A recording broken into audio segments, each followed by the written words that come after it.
Hey manager, this is your job. Hey, being a manager is a very challenging position, but you know what? It is probably the most important position in any organization. Let me explain. You might want to save this video for later. So when I say do your job or the job of the manager, your role as a manager is to take care of this month and next month and look into this year.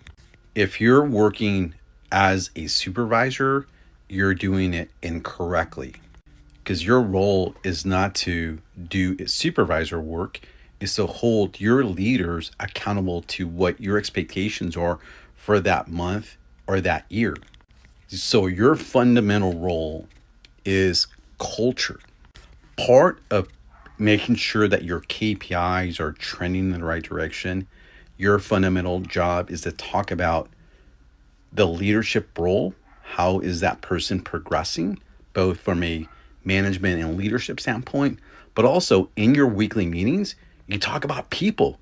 Hey, supervisor, talk to about people, the 10 people that you're supervising.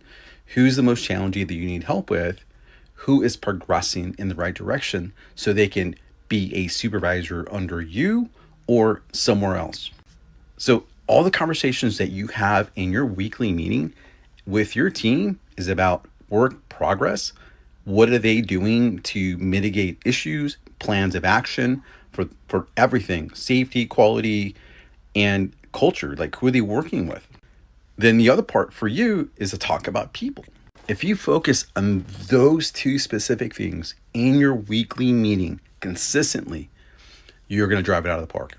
You're going to be known as that manager that knows how to drive results and build culture at the same time. Because you know what? Employees want to be on a winning team. Employees don't want to be on a losing team. It makes them feel bad.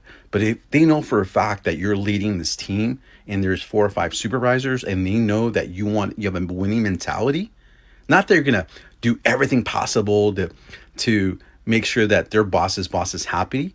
No, that you're making the right decisions for the benefit of the customer and drive results that way. Not to suffice any executive or anyone else, that you're making the right calls. Okay, we work on a weekend because that's the right call to make for the customer, not because we want to please these executives. So back to my main point, do your job.